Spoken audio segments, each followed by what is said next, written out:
Hello, everyone, and welcome once again to the Temple Institute Parsha class. My name is Gedalia Meyer, and I'm podcasting from Minim in Israel. The single constant we have had for the entire history of the world is the world. No matter where and when we go, every single culture throughout history has always depended on the earth and its resources. This is so obvious that it almost goes without saying. Without the world, clearly we wouldn't be here. Once we go past that vast arena of common ground, the differences between cultures and individuals grow enormously. There has never been a consensus on the nature of the deity that controls the world, or even if there is such a thing.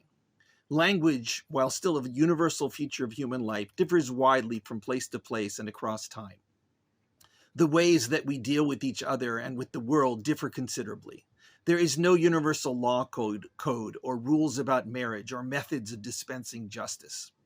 Our stories and our temperaments and our beliefs are as varied as the colors of the rainbow. But throughout all that, the world has always remained the steady rock that we are familiar with and could always depend on. It is true that there have always been times and places when the world became an inhospitable place.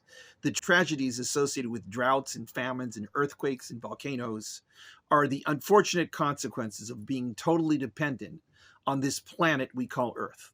There is no way around this inevitability other than trying to stay ahead of the game by being prepared. But these calamities are also a constant in a sense. We know that they are going to happen, and they do eventually. They are just one more universal feature of our universal home. It is only in very recent times that people have seriously contemplated the possibility that the earth would not always be there for us. While there is both historical and traditional evidence for natural or divinely ordained disasters that wiped out a good deal of life, it has always managed to bounce back. The flood story of the Bible and the mass extinctions of the distant past are examples of these. They happened in whatever way they did. Huge swaths of life were wiped out and were replaced by whatever came after. The past few decades have seen the rise of the belief that human-induced activities will bring about the demise of much of life on the earth. At first, it was global cooling, but then it rapidly switched to global warming. Its most recent iteration is what is commonly known as climate change, the general idea that our dependence on certain forms of energy and our widespread abuse of the environment will bring about the destruction of the earth as a planet fit for human life. The time frame on all this varies from about a decade to something on the order of centuries. It is still quite controversial in many circles, and it isn't clear what can really be done to stop this inevitable descent into catastrophe. But the talk alone is enough to get even the biggest opponents of the whole idea to wonder, if there ever could come a time when we don't have the good old earth as a place to call our home. As a result of all this, and as a consequence of the political nature of much of human society, rapid changes are going on in the way that we run our lives. Specifically, our energy sources are undergoing vast overhaul, mostly with the intention of fending off the inevitable disaster of climate change. New sources are being developed which are hoped to not be as harmful to our beloved Earth. New ways of growing food and living in homes are in the works. Possibilities of stemming population growth and massive shifts in methods of transportation may be around the corner. We really don't know what's coming in the near future, but we can be pretty sure that it will be quite different from what is going on now. We have only vague ideas about how our food will be produced in the not-so-far future. It is likely at this point that we are seeing the end of the mass raising of livestock. Cows, poultry, and even fish may not be around except in small pockets of those who can afford them. Our food may be entirely grown in a lab. Our clothing already is almost completely produced artificially. The old standbys of leather, wool, canvas, and cotton are now virtually gone from everything we wear. Plastics rule the roost, and in spite of the desire to rid the world of the use of petroleum, we now continue to use it more than ever to feed our ever-growing hunger for this miraculous addiction of the 20th century. What other replacements are coming down the pipeline are perhaps known only to those in the know. But we know they are coming, and we will likely be trading one problem for another. What will become of our old lives filled with farm-grown meat and produce and textiles, books that we read on paper, and direct interaction with others?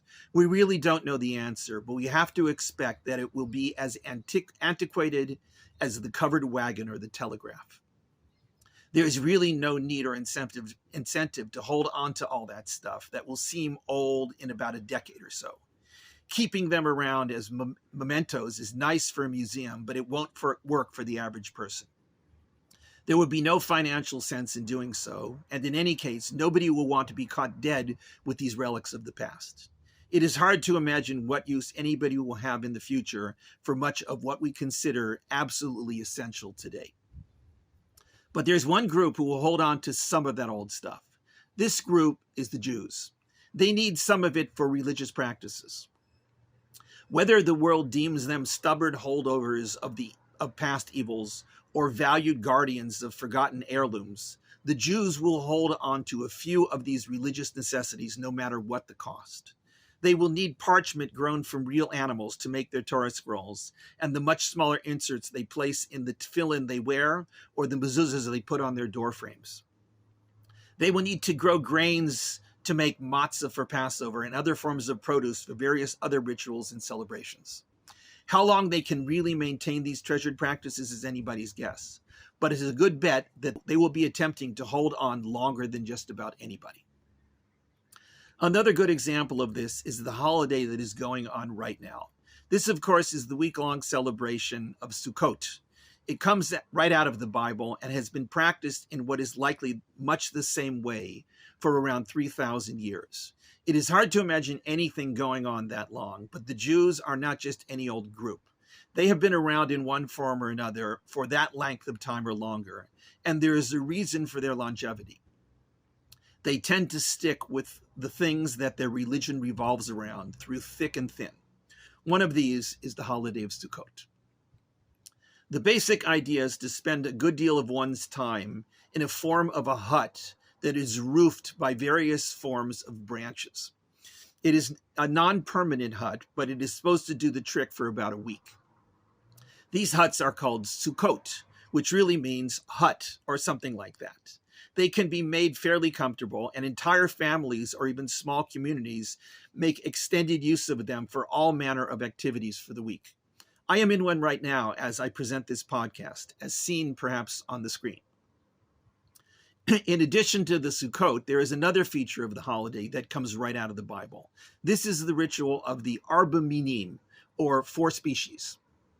On the first day you must take for yourself the fruit of a citron tree, an unopened palm frond, myrtle branches, and willows of a brook. That verse is really it for this whole ritual. It doesn't even say what to do with the 4 species. It seems just having them around is all that is necessary. There is another verse much later in the Bible that indicates slightly different species and seems to suggest that they were to be used to build the Sukkot. In any case, the current practice is to pick up a bundled collection of the palm fronds, the myrtle branches, and the willow twigs in one hand, and the citron in the other, and bring them together during various parts of prayer and wave them around in some manner that varies slightly from community to community. The citron is a type of fruit that seems to be an ancient type of lemon that has relatively little actual fruit and a quite thick skin. Whether it was always what we now call a citron is anybody's guess, but the current practice has been around for at least 2,000 years. This whole thing is pretty old and fairly well preserved, despite the fact that no clear reason is given for it in the Torah. Perhaps it works better that way. If there was a reason, we might have rationalized getting rid of it or doing it some other way that works for the times. Whatever the case, there doesn't appear to be any way of procuring these 4 species other than the traditional method of growing them in the ground. It is highly unlikely that any lab-grown version of these things will be acceptable to these observant Jewish communities of the near future. Perhaps some method of growing them in a container will work, but there's no getting around the fact that we will need the real thing and not some artificial version. The same goes for the material you use to build the roof of the sukkah. It cannot be made from something artificial and has to be an agricultural product of the earth. Are these practices artifacts of the past that will eventually go the way of farm-grown meat? Or will the Jews find a way to keep producing them against all odds? My bet is on the latter. Some things are that important, and those things endure. Perhaps someday the rest of the world will thank the Jews for maintaining this tie to the past.